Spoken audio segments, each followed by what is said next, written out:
आप सभी का स्वागत है एक और PYQ सीरीज के साथ DS nursing classes YouTube channel पे। इंपॉर्टेंट PYQ सीरीज होने वाली है अपनी SG PGI के एग्ज़ाम के लिए।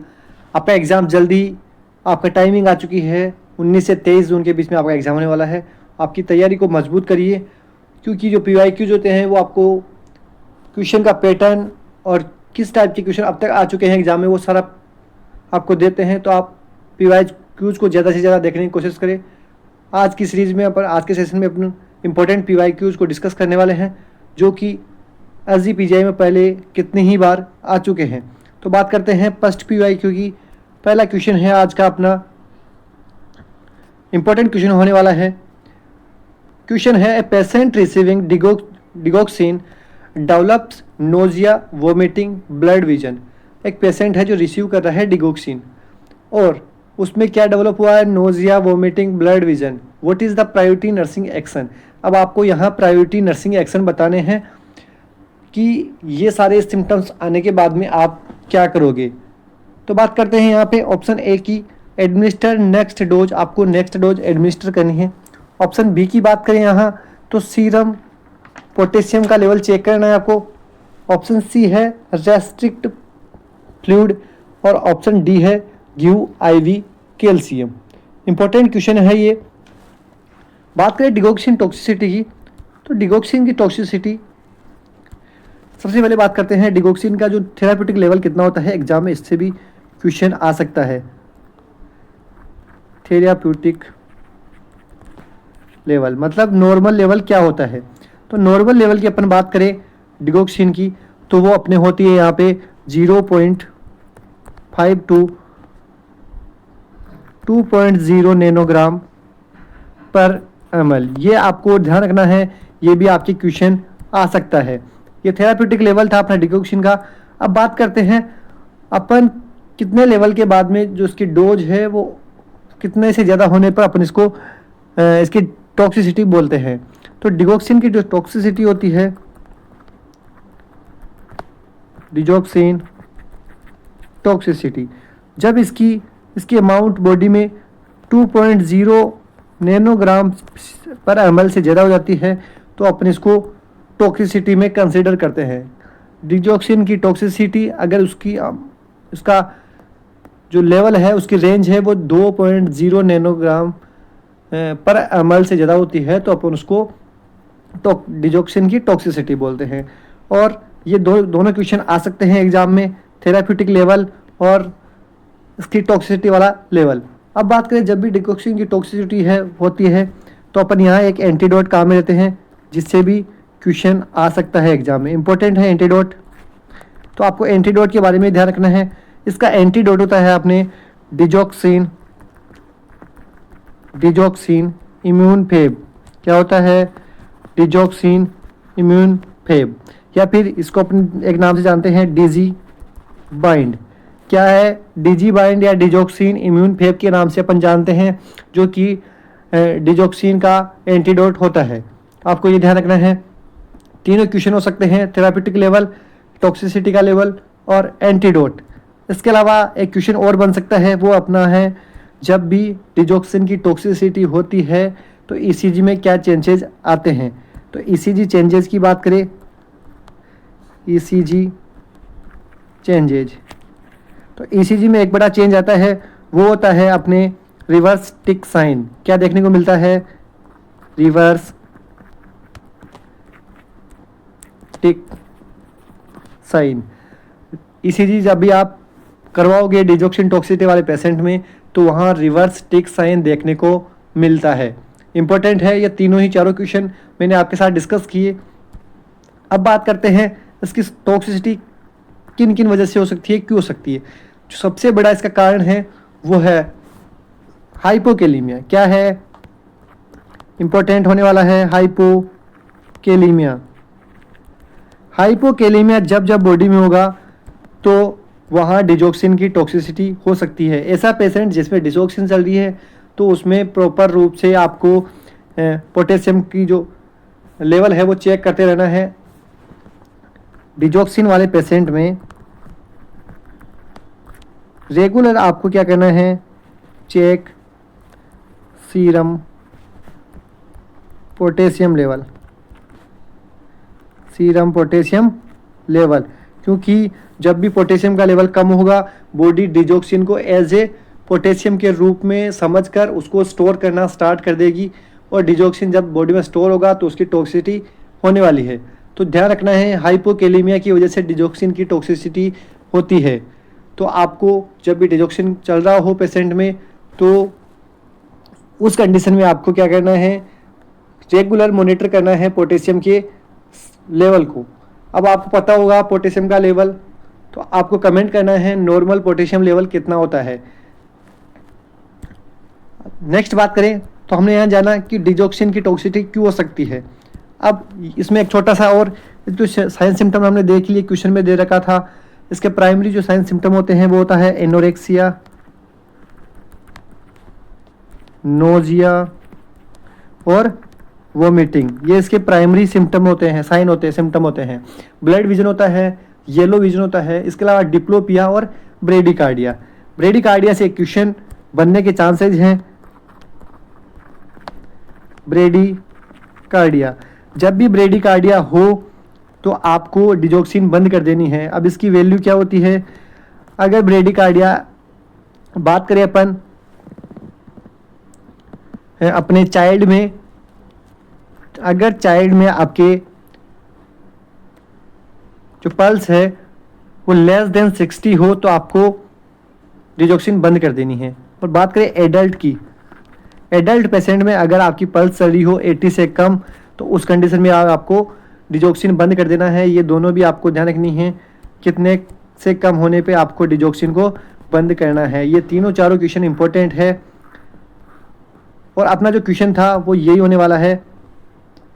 क्वेश्चन में पूछा था कि नोजिया हो रहा है, अपने ब्लड विजन हो रहा है, मतलब डिजॉक्सिन की टॉक्सिसिटी देखने को मिल रही है। तो डिजॉक्सिन की जब भी टॉक्सिसिटी होती है तो आपको क्या करना है, पोटेशियम का लेवल चेक करना है, जिससे आपको पता चले कि पेशेंट में हाइपोकेलेमिया की कंडीशन तो नहीं हो रही है।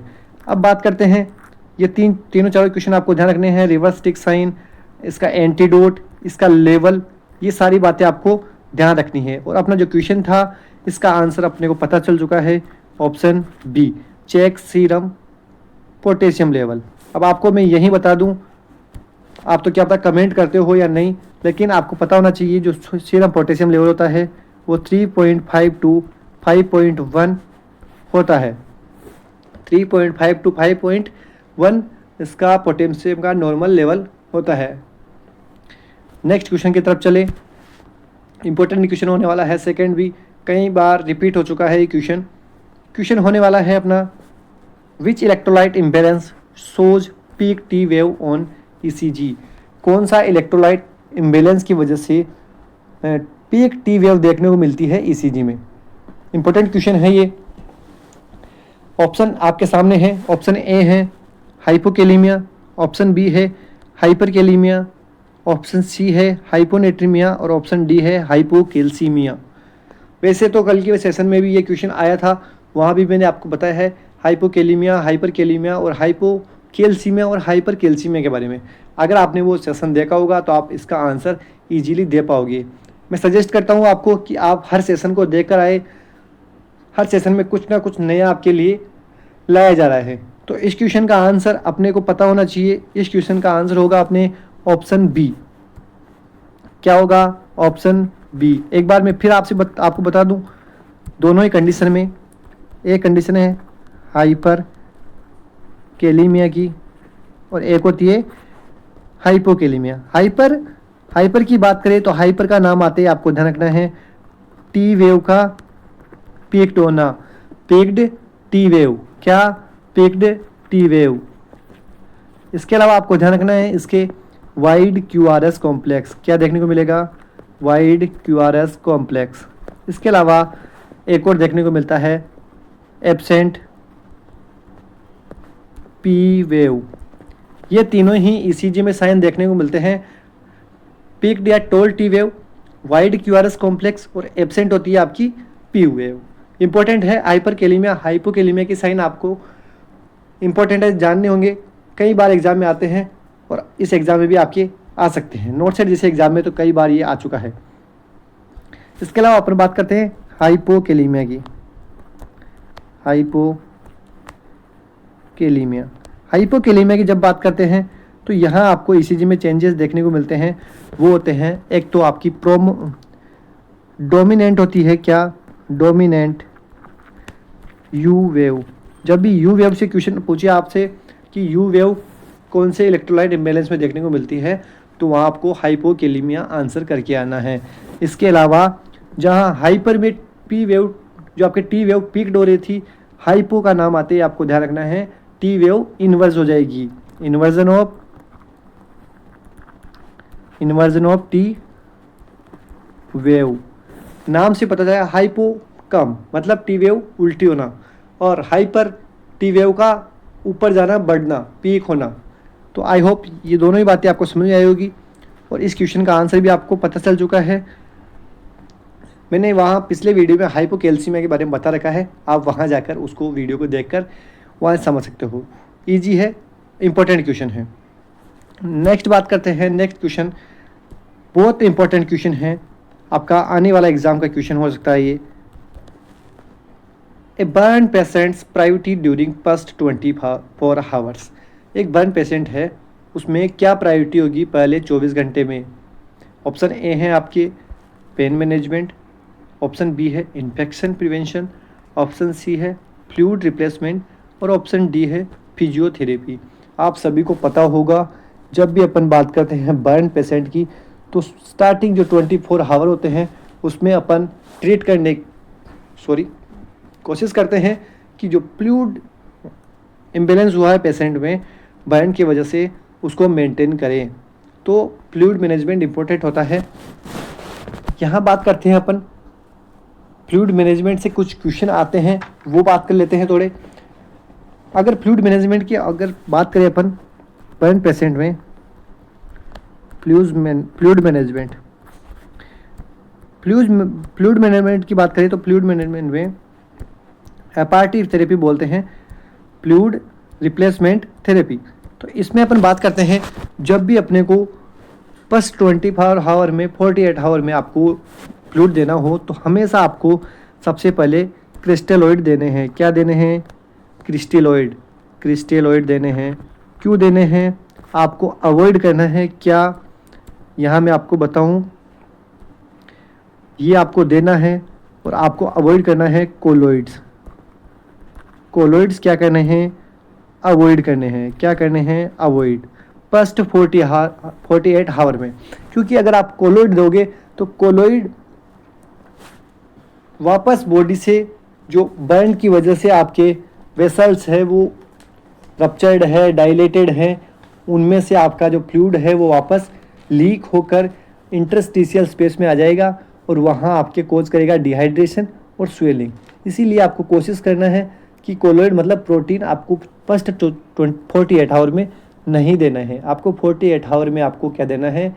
क्रिस्टेलॉइड। आप 48 आवर बाद में आपको कोलोइड देना है, क्योंकि प्रोटीन होता है कोलोइड और आपको वुंड हीलिंग के लिए इंपॉर्टेंट होता है कोलोइड। तो आपको 48 आवर के बाद में ही कोलोइड देने हैं। 48 आवर पहले से आपको ओनली क्रिस्टेलॉइड प्रीफर करना है। इंपॉर्टेंट है, कई बार क्वेश्चन आता है इससे रिलेटेड। नेक्स्ट अपन बात करें, अगर अपन बात करते हैं fluid of choice, burn patient में फ्लूइड ऑफ चॉइस की बात करें तो वहाँ होता है RL। क्या होता है? Ringer lactate. आपको पता होना चाहिए रिंगर लैक्टेट से भी क्वेश्चन। रिंगर लैक्टेट को और किस नाम से जानते हैं? तो आपको पता होना चाहिए हार्टमान सॉल्यूशन। किस नाम से? हार्टमान सॉल्यूशन के नाम से जानते हैं किसको? RL को। अब यहाँ एक इम्पोर्टेंट है, जो फ्लूइड मैनेजमेंट करते हैं उसमें एक फॉर्मूले से लगातार कई सालों से एग्जाम में क्वेश्चन आ रहे हैं, वो है आपका पार्कलैंड फार्मूला। क्या? Parkland formula. इससे जो पिछले एग्ज़ाम निकले हैं आपके, चाहे वो एम्स के हो, RRB के हो या SGPGI, कोई सा भी एग्ज़ाम हो, पार्कलैंड फार्मूले से क्वेश्चन आता है। आपको पार्कलैंड फार्मूला जानना इंपॉर्टेंट होगा। पार्कलैंड फार्मूला होता है आपको क्या करना है? 4 ml multiply by burn space area. आपको बर्न स्पेस एरिया निकालना आना चाहिए, वो 9 वाले रूल से, या आप चले रहे तो 5 वाले रूल से आप निकाल सकते हो। अगर आप चाहते हो तो कमेंट करें, आपके लिए बर्न सरफेस एरिया कैलकुलेट करने का वीडियो भी यूट्यूब पे डाल दिया जाएगा। बात करें 4 ml into burn surface area into आपको क्या करना है, बॉडी वेट, पेशेंट का बॉडी वेट से मल्टीप्लाई कर देना है। अब क्या करना है, बात यहाँ अधूरी ना छोड़े, आगे बात है जो भी इसका कैलकुलेशन आएगा, मान लो इसका जो भी कैलकुलेशन आया VML, तो इस कैलकुलेशन को आपको कितने टाइम देना है, 24 आवर में। अब फिर से यहाँ बात आती है कि 24 घंटे में आपको जो जो सॉल्यूशन आया वो देना है, तो कैसे देना है, तो इस सॉल्यूशन को आपको 2 भाग में डिवाइड करना है, V/2 V/2, मतलब इसका आधा आधा 2 करना है। हाफ आप सॉल्यूशन किया आपने, तो हाफ सॉल्यूशन को आपको देना है फर्स्ट 8 आवर में। कितने टाइम में, जो फर्स्ट 8 आवर है बर्न के, तो उसमें आपको टोटल सॉल्यूशन का आधा भाग देना है, और जो बाकी हाफ जो सॉल्यूशन बचा है उसको आपको नेक्स्ट 16 आवर्स में पेशेंट को देना है। आई होप समझ में आया होगा क्या करना है। जो भी आपका बर्न सरफेस एरिया हो उसको 4 से मल्टीप्लाई करो और उसको बॉडी वेट से मल्टीप्लाई करो। जो भी आपके पास वॉल्यूम आता है उस वॉल्यूम को आपको कितने टाइम में देना है, 24 घंटे में। अब देना कैसे हैं 24 घंटे में, जो सॉल्यूशन वॉल्यूम आया उसको हाफ डिवाइड करो। हाफ सॉल्यूशन को आप फर्स्ट 8 आवर में दोगे और हाफ सॉल्यूशन को आप नेक्स्ट 16 आवर में देने वाले हो। एक एग्जाम्पल के साथ समझते हैं। एग्जाम्पल है, जैसे एक पेशेंट है जिसका बर्न सरफेस एरिया 40% है। कितना है, 40%। पेशेंट 40% जल चुका है। पेशेंट का वेट है 60 kg। क्या है, 60 kg। अब आपको क्या करना है, यहाँ पे 4 ml इंटू 40 इंटू 60 ये करना है। ये फिक्स्ड है, ये फॉर्मूला जो बनाया गया है उसकी तरफ से ये 4 ml फिक्स बताया गया है, क्राइटेरिया है जिसको आप 4 ml से मल्टीप्लाई करना है, किसको, बर्न सरफेस एरिया को और बॉडी वेट को। अब आपने ये कैलकुलेट किया मान लो, तो यहाँ आपका आया 9600। कितना आया, 9600। अब आपको इसको हाफ सॉल्यूशन में करना है, तो आप इसमें 2 से डिवाइड करोगे तो आपके पास आएगा 4800। कितना आया, 4800, इसका हाफ हुआ। इस हाफ सॉल्यूशन को आप दोगे फर्स्ट 8 आवर में। कितने में, फर्स्ट 8 आवर में। रिमेनिंग 4800 है जो अमल सॉल्यूशन बचा है, उसको आपको नेक्स्ट 16 आवर में देना है। कब देना है, नेक्स्ट 16 आवर में। ये इंपॉर्टेंट है, यहाँ जो आप गलती करते हो, जो भी इसका वॉल्यूम आता है वही राइट आंसर टिक कर देते हो, लेकिन वो राइट आंसर नहीं होता है।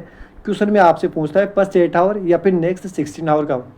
अगर आपसे टोटल पूछे तो वो बात अलग है, लेकिन क्वेश्चन घुमा के पूछता है आपसे, या तो फर्स्ट 8 आवर का पूछेगा या फिर नेक्स्ट 16 आवर का। तो आपको उस पर ध्यान देना है, उसको डिवाइड करना है 2 से, जो पूरा सॉल्यूशन आए, पूरा वॉल्यूम आए, उसको फिर आपको हाफ को फर्स्ट 8 आवर में और हाफ सॉल्यूशन को नेक्स्ट 16 आवर में देना होता है।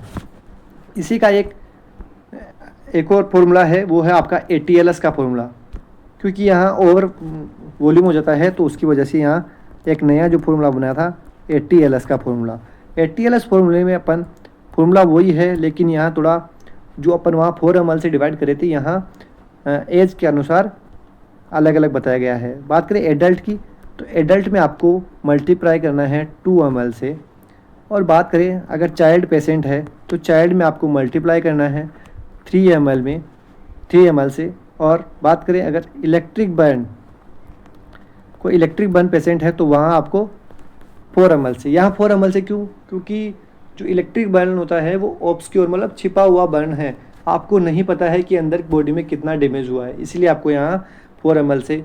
और 4 ml से किस किस को डिवाइड करेंगे, वही अपने जो पीछे किया, burn surface area into body का वेट, ये आपको डिवाइड करना है। और जो भी आपके वैल्यू आए उसको पूरे को 24 घंटे में देना है। यहाँ आपको हाफ नहीं करना है, जो भी वॉल्यूम आए उसको आपको 24 आवर में दे देना है। जो भी वॉल्यूम आए आपके, इसको कैलकुलेट करने में बाद में उसको आपको 24 घंटे के अंदर देना होता है। ये दोनों ही फॉर्मूले इंपॉर्टेंट है। पार्कलैंड फॉर्मूले से तो कई बार क्वेश्चन आए हैं, तो आपको ये फॉर्मूला याद रखना है। 4 ml into burn surface area into body weight. I hope समझ में आया होगा आपके। अब बात करते हैं यहाँ क्वेश्चन की। जो अपना क्वेश्चन था उसमें प्रायोरिटी पूछी थी 24 आवर में, तो आपको ध्यान है ऑप्शन सी राइट होने वाला है यहाँ पे, फ्लूइड का मैनेजमेंट। क्या होगा? Option C, fluid management. Next question की बात करें, नेक्स्ट क्वेश्चन होने वाला है, इंपॉर्टेंट क्वेश्चन है ये भी। Before Ryle's tube feeding what should be the checked first. जब भी राइल्स ट्यूब फीडिंग करवाना हो पेशेंट को, तो सबसे पहले फीडिंग करवाने से पहले आपको क्या चेक करना है? इंपॉर्टेंट क्वेश्चन है, ध्यान से जवाब देना है। जब भी राइल्स ट्यूब से आपको फीडिंग करवाना हो तो आपको किन बातों का, सबसे पहले किस बात का आपको ध्यान रखना है, उसके बाद में आपको फीडिंग देनी है। तो अपना जो राइल्स ट्यूब होती है जिसको अपन बोलते हैं एनजी ट्यूब, नेजोगैस्ट्रिक ट्यूब। क्या? Nasogastric tube. तो नेजोगैस्ट्रिक ट्यूब जब भी आप शरीर में इंट्यूबेटेड है, अब उस पर फीड देना है। तो फीड देने से पहले आपको क्या करना है? हमेशा पोजीशन चेक करनी है ट्यूब की। कहीं आपकी ट्यूब एयरवे में तो नहीं है। अगर एयरवे में हुई और आपने बिना चेक किया फीडिंग करवा दी तो पेशेंट में एस्पिरेशन निमोनिया और जो आपके डिस्पनिया हो सकता है, पेशेंट में सीवियर कंडीशन में जा सकता है, बहुत ज़्यादा प्रॉब्लम हो सकती है पेशेंट की। तो आपको हमेशा बिफोर फीडिंग आपको क्या करना है? जो ट्यूब है उसका पोजीशन चेक करना है। अब यहाँ अपन कुछ इंपॉर्टेंट बातें जाने एनजी ट्यूब के बारे में। जब भी आप एनजी ट्यूब इंट्यूबेट कर रहे हो पेशेंट में, तो पोजीशन इंपॉर्टेंट होती है। क्या होती है? पोजीशन। अब आपको पता होना चाहिए कि किस पोजीशन में, क्योंकि पोजीशन से भी एग्ज़ाम में क्वेश्चन आते हैं। अगर पेशेंट आपका कॉन्शियस है, क्या है? कॉन्शियस पेशेंट है, तो कॉन्शियस पेशेंट में आपको पोजीशन देनी है हाई फाउलार। कौन सी? High Fowler with hyperextension of neck. पहले आपको हाइपर एक्सटेंशन रखनी है नेक को, और जैसे ही आपकी ट्यूब फेरिंग्स के आगे जाए तो आपको फ्लेक्स कर देना है आपकी नेक को। और पेशेंट अगर अनकॉन्शियस हुआ तो अनकॉन्शियस पेशेंट में आपको ध्यान होगा हमेशा साइड लाइन पोजीशन में रखना होता है, ताकि जो भी फ्लूइड है वो एक्सपायर्ड ना हो, इसलिए साइड लाइन पोजीशन में रख के आपको इंट्यूबेट करना है। अब जो आपका मेज़रमेंट होता है ट्यूब का, वो कैसे करते हैं, इससे भी क्वेश्चन आता है। मेज़रमेंट ऑफ ट्यूब क्या है? मेज़रमेंट कैसे करते हैं? तो एक मेथड है नेक्स्ट मेथड। क्या है? इम्पोर्टेंट मेथड है नेक्स्ट मेथड, से कई बार एग्जाम में क्वेश्चन बन चुका है, इम्पोर्टेंट है। नेक्स्ट मेथड क्या होता है वो जानते हैं। नेक्स्ट मेथड की बात करें तो नेक्स्ट का मतलब है नोज, ईयर लोब और जिफोइड प्रोसेज। आपको क्या करना है? पेशेंट के नोज से लेकर ईयर लोब तक आपको ट्यूब को मेज़र करना है, और ईयर लोब से जिफोइड प्रोसेज है वहाँ तक मेज़र करके आपको फिर उस लेंथ को, वो लेंथ आपको मान के इंट्यूबेट करनी है। जो अगर आपको पेशेंट में ट्यूब की लेंथ मापने के लिए बोले तो आपको इसी मेथड का यूज करना है। कौन से मेथड का? नेक्स्ट मेथड का। नेक्स्ट का मतलब नोज टू ईयर लोब और ईयर लोब टू जिफोइड प्रोसेस तक आपको ट्यूब को मेज़र करना है और उसके बाद में इंट्यूबेट करना है। नेक्स्ट यहाँ बात करें, और अगर बात करते हैं यहाँ पे प्लेसमेंट चेक कब कब करते हैं, मतलब पोजीशन कब कब आपको चेक करनी है। तो सबसे पहले अभी जो क्वेश्चन में था बिफोर फीडिंग। कब? बिफोर फीडिंग, फीडिंग से पहले, हमेशा एवरी फीडिंग से पहले। इसके अलावा सबसे पहले आपको चेक कर लेनी है जब आप इंट्यूबेट करो, व्हेन इंट्यूबेटेड। ये नहीं कि आपने ट्यूब डाल के छोड़ दिया, वो चाहे एयरवे में गई हो या फिर स्टोमक में गई हो, आपको कोई मतलब नहीं है। तो आपको इंट्यूबेट करते ही पहले आपको चेक कर लेना है कि पोजीशन सही है ट्यूब की या नहीं है। इसके अलावा आपको वंस एवरी 24 आवर, अगर काम में नहीं ली जा रही है ट्यूब, तो आपको 24 घंटे में एक बार तो ट्यूब को चेक कर ही लेना है। अब चेक किस किस मेथड से कर सकते हैं, कौन सा अच्छा है, कौन सा रिलायबल है, और आपके ऑप्शन आए तो कौन सा राइट करना है। सबसे पहले आता है एक्सरे मेथड या फिर radiological examination. X ray method best method माना गया है और ये रिलायबल मेथड भी माना गया है। अगर आपके क्वेश्चन आए वहाँ एक्सरे ऑप्शन में हो तो आपको राइट आंसर एक्सरे को ही करना है। इसके अलावा आपके एक एस्पिरेशन टेस्ट होता है और एक वूज टेस्ट होता है। एस्पिरेशन में आपको क्या करना है, जो गैस्ट्रिक कंटेंट है उसको एस्पायरेट करना है और उसका पीएच मेज़र करना है।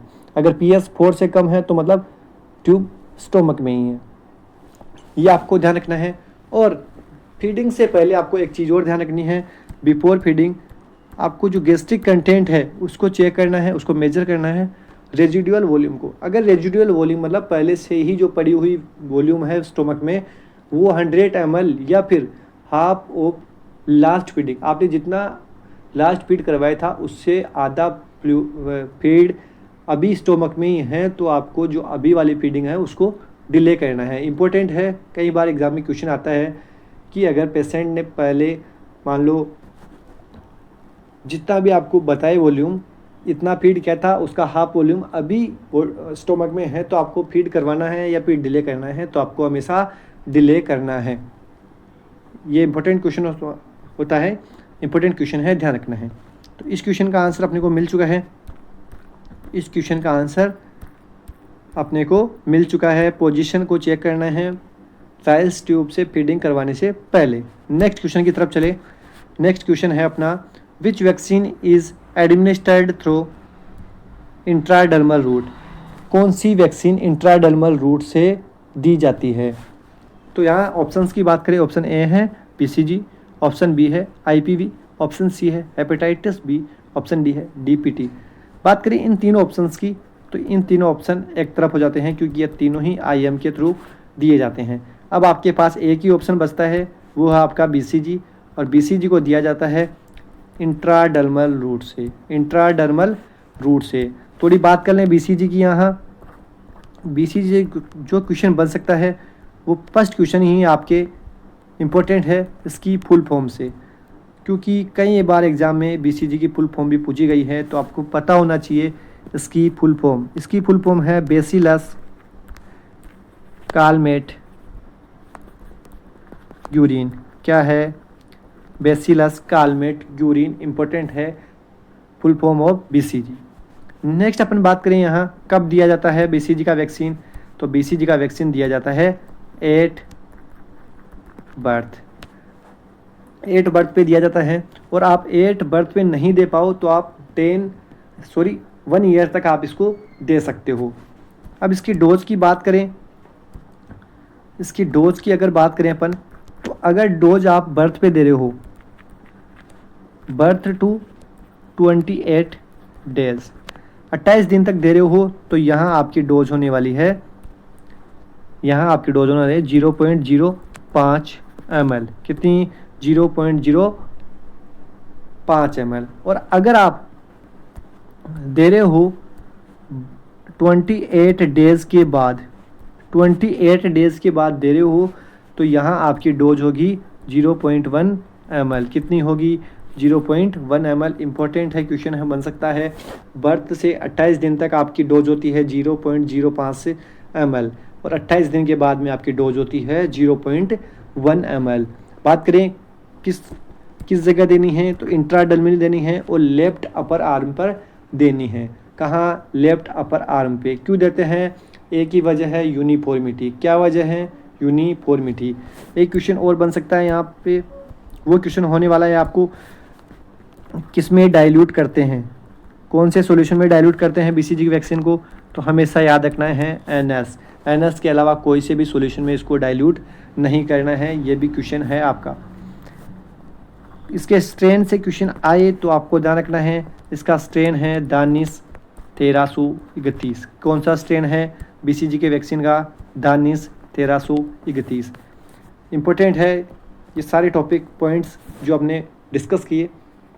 एक और कौन सी सिरिंज इसमें यूज़ लेते हैं, तो इसमें अपन यूज़ लेते हैं ट्यूबरकुलिन सिरिंज। क्या लेते हैं, ट्यूबरकुलिन सिरिंज। इम्पोर्टेंट बात की यहाँ पे, तीनों चारों पॉइंट इंपॉर्टेंट है। इसकी डोज कब दी जाती है, इसकी फुल फॉर्म, ये आपको ध्यान रखना है। और इनमें से जो वैक्सीन है वो इंट्राडर्मल दिया जाता है वो है BCG का वैक्सीन। नेक्स्ट क्वेश्चन की तरफ चले। इंपॉर्टेंट क्वेश्चन है, वीडियो को अधूरा ना छोड़े, वीडियो को लाइक करें। अगर सेशन अच्छा लग रहा हो आपको तो वीडियो को लाइक कर देना और अपने दोस्तों तक इसको शेयर करें।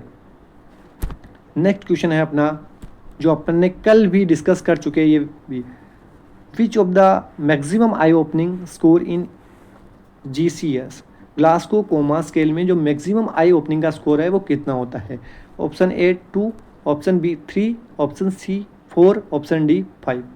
तो हमने कल भी एक्सप्लेन किया था इसके बारे में, कल भी वहाँ पढ़ा था, कल वाले सेशन में भी, क्योंकि ये PYQ है, PYQ घूम घूम के आता है। तो आपको ये नहीं समझना है कि डेली एक ही एक क्वेश्चन है, डेली एक क्वेश्चन नहीं है, वो आपको बना बना के क्वेश्चन नए लाए जा रहे हैं। तो ग्लासगो कोमा स्केल सबसे पहले बात करें तो क्यों यूज लिया जाता है? लेवल ऑफ कॉन्शियसनेस चेक करने के लिए। कल भी हमने बात की थी, मैंने बोला कल वाला सेशन देख के आना, वहाँ भी कुछ क्वेश्चन है इंपॉर्टेंट। ग्लासगो कोमा स्केल क्यों यूज लेते हैं? लेवल ऑफ कॉन्शियसनेस को चेक करने के लिए। इसके कंपोनेंट की बात करें तो इसके कंपोनेंट अपने हैं E, V और M। क्या इम्पोर्टेंट है? ईजी ट्रिक है, EVM। कैसे आ सकते हैं? E से आई मोमेंट, E से आई मोमेंट, V से वर्बल रेस्पॉन्स और M से मोटार रेस्पॉन्स। इसके स्कोरिंग की बात करें तो स्कोरिंग भी इजी है। E का मैक्सिमम 4 होता है, वर्बल का 5 होता है और मोटार का 6 मैक्सिमम स्कोर होता है। तो आपका जो क्वेश्चन था वो था आई मोमेंट से, तो आई मोमेंट का मैक्सिमम जो स्कोर होता है वो 4 होता है। जो मैक्सिमम मार्क देते हैं अपन आई ओपनिंग में वो 4 देते हैं। अगर इसके इंटरप्रिटेशन की बात करें तो इसका जो एक मैक्सिमम स्कोर कितना हो सकता है, वो हो सकता है आपका 15 और मिनिमम स्कोर इसका हो सकता है, वो हो सकता है 3। कल भी सेशन में कंप्लीट GCS बताया था, आप वहाँ जाके भी इसको देख सकते हो। तो यहाँ आई ओपनिंग की बात करें तो आई ओपनिंग में मैक्सिमम जो स्कोर होता है वो होता है 4। 5 किसका होता है? वर्बल का। किसका होता है? वर्बल का। और 6 किसका होता है? मोटार का।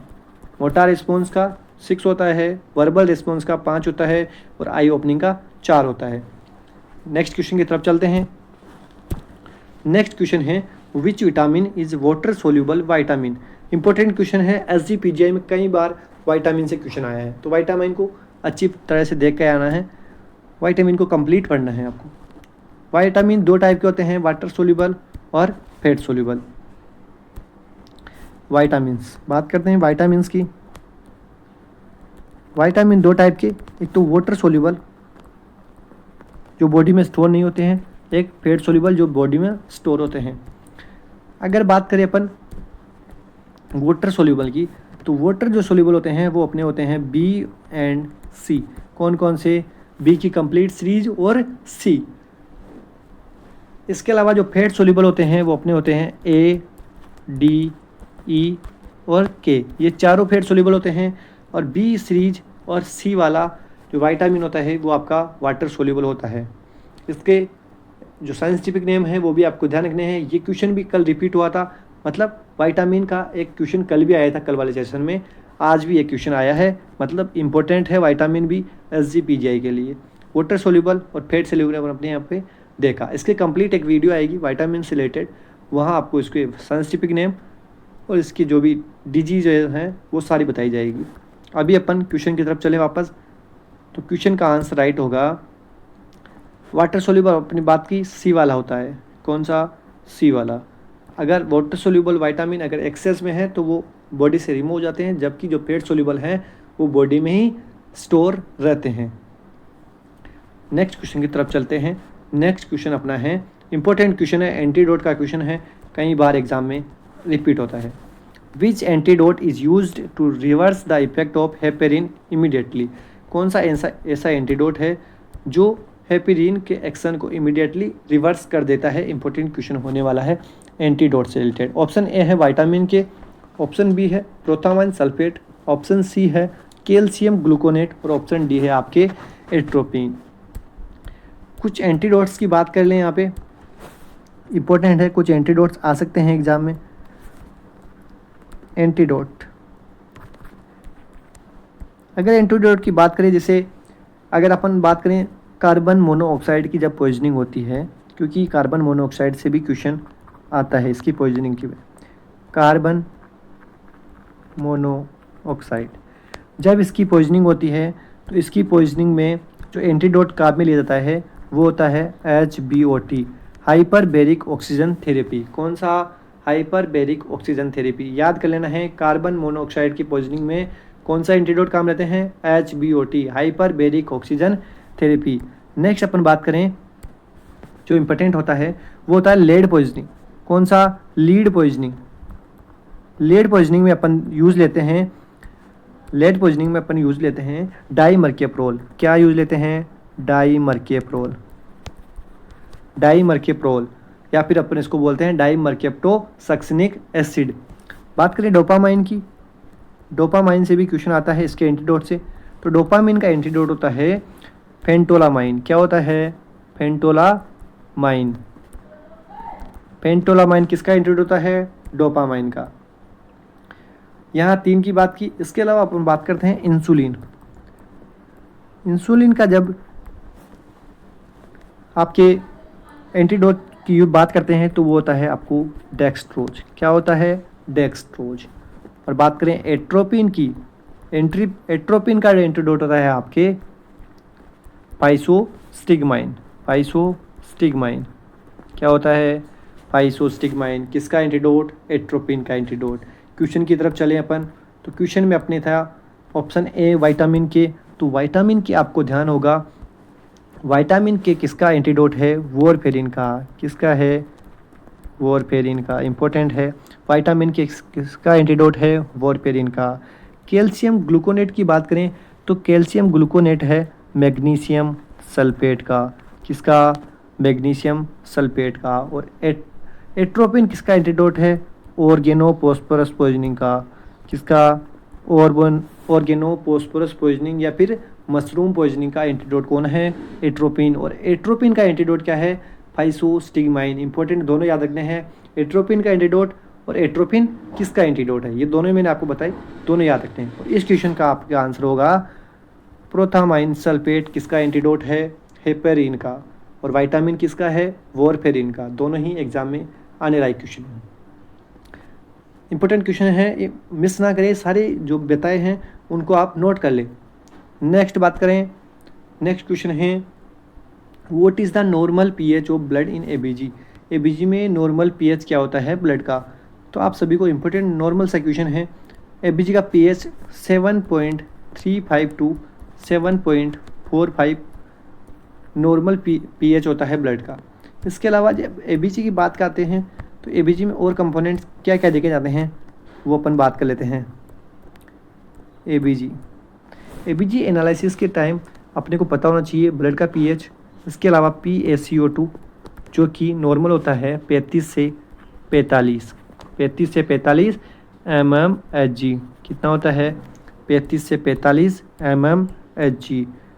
PaCO2 के अलावा बात करें PaO2 की बात कर लें, PaO2 अपना होता है 80 to 100 mmHg। और क्या चेक करते हैं? HCO3। क्या चेक करते हैं? HCO3 जो कि होता है 21 से 28 MEQ पर लीटर। क्या होता है? MEQ पर लीटर। ये कुछ डाटा है जो आपको याद रखना है एबीजी से रिलेटेड। और एबीजी में आपको हमेशा ध्यान रखना है जब जब पीएच बढ़ेगा तो मेटाबॉलिक जो वैल्यू है HCO3 की वो भी इंक्रीज होगी, और जब पीएच बढ़ेगा तो रेस्पिरेटरी जो डाटा है PaCO2 वो कम होगा। मतलब इन्वर्सली प्रोपोर्शनल है, पीएच प्रोपोर्शनल टू मेटाबॉलिक और pH inversely proportional to respiratory. Important है, ध्यान रखना है।